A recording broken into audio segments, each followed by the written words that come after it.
Hi, I'm Bruce and my channel is Bruce Fixes Stuff. I show videos about how to fix things and how to make things and how to do things, and also some other videos that are just things that I think you might enjoy, so they're just there for entertainment purposes only. But in today's video, what we're going to show is how to fix dash cracks on a Chevy Avalanche. And if you have a Chevy Avalanche, you'll know that these trucks are known for dash cracks, and I imagine Tahoes and Suburbans as well, maybe even Silverados, I'm not sure. But the procedure is going to be the same. We're going to do some plastic welding, show how to fix the cracks in the dash, and I'm going to do a second video to show how to simulate the texture of the dash so it doesn't look like it's been fixed. Okay, so if you subscribe to the channel, you'll get notified when those feature videos show up, and hopefully you enjoy it. And without any further ado, let's get to how to fix these things.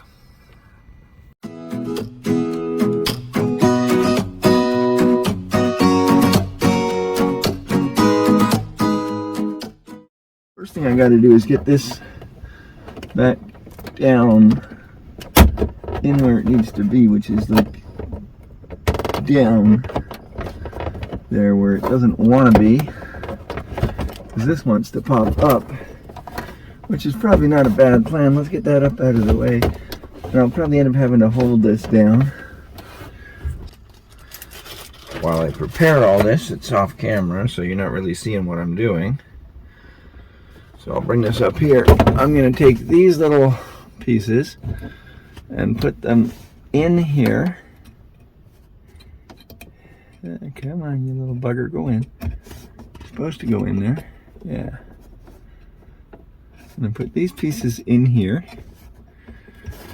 And then when I plug this into power, I've already run an extension cord.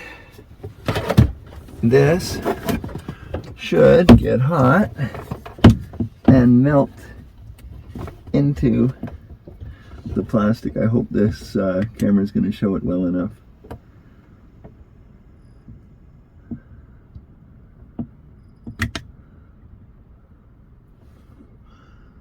So it melts down in, and then I just pull that off. Put another one in.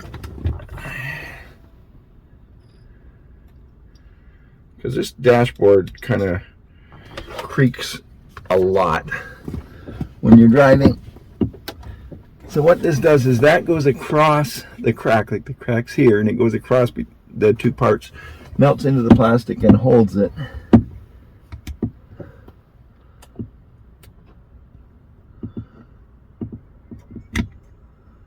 And you melt it until it's down past the surface. Then it just lifts off. And you can do a few of these.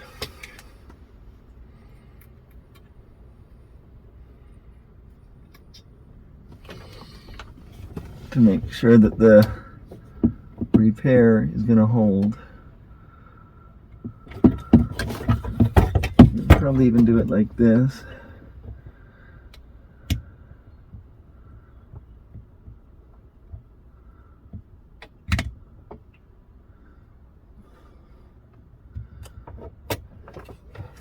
And you just hold the trigger down while you want it to melt in, and then when you let go of the trigger, it takes the heat away, or it turns off the heat. And then you move on to the next crack, which is this one.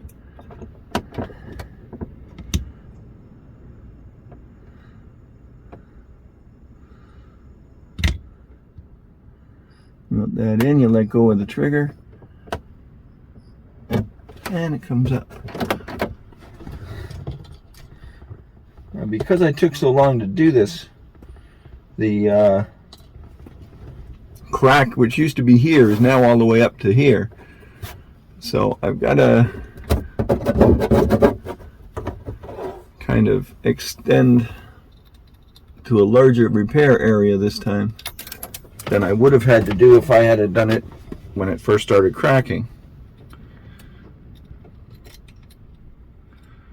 But it's like the old story, the mechanics' cars are always the last ones to be worked on, right?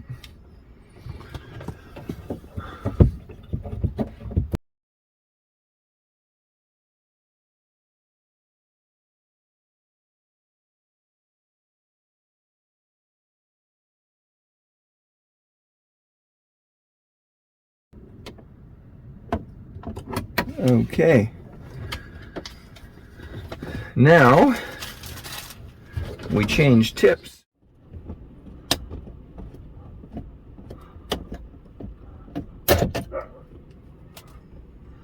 You want to break them off fairly low down, like hopefully, ideally below the surface of the plastic. But it isn't likely to happen, at least not every time.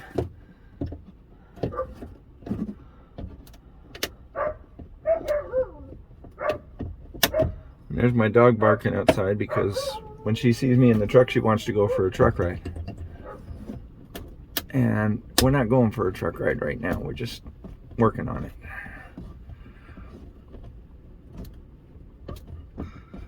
Come on, break off. See, by bending it back and forth, you're weakening it. And it should break off.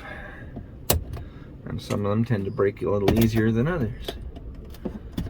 But I found when I did them with my fingers, all it manages to do is hurt my fingers. Eventually it breaks off the piece, but in the meantime it just hurts my fingers. So now we're back to the rod and melting the plastic. So the idea is to kind of melt some of this down. Try to turn it so you can see. Melt it down into this groove and use the heat to melt the groove. But I know heat can blow an airbag, so I'm trying to not do that. I'm trying to not get it that hot. But I'm trying to get enough that we're melting into the groove. Smoothing it out as we go.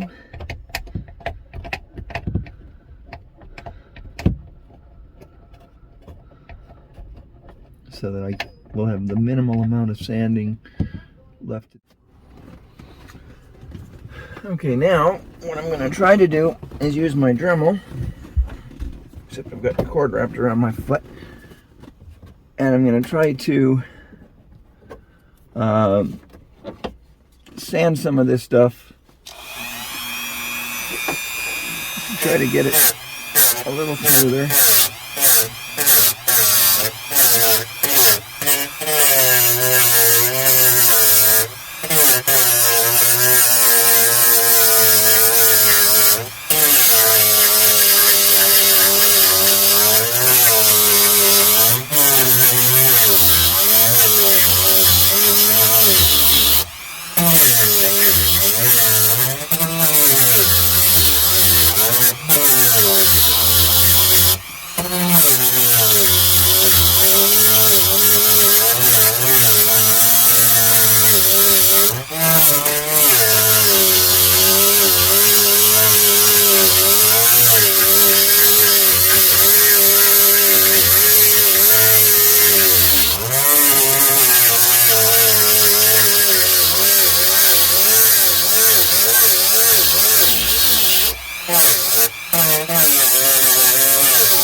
Now that bit got it down somewhat, but it's probably not the right bit for doing this kind of work.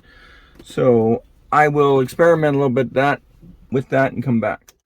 Now, a little bit of experimenting has shown me that even though this is harder, more work, and I'm more usually about working smarter, not harder, sometimes you got to work a little bit harder.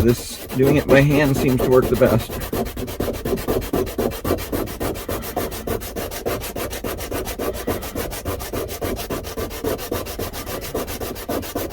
But as I say, it takes a little bit more.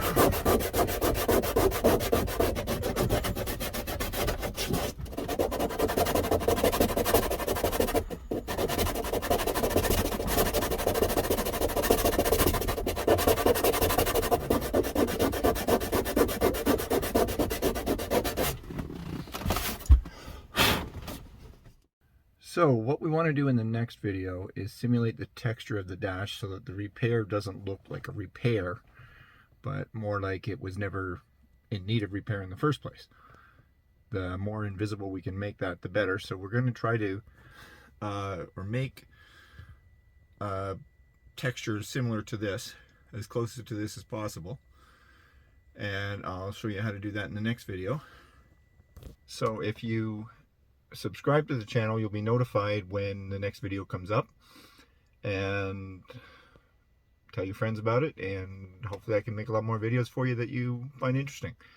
If you've got any more problems with your Avalanche or any other ideas that you want to see a video about, let me know in the comments, and I'll see if I can maybe make a video to show you how to do that. Okay? Till next time.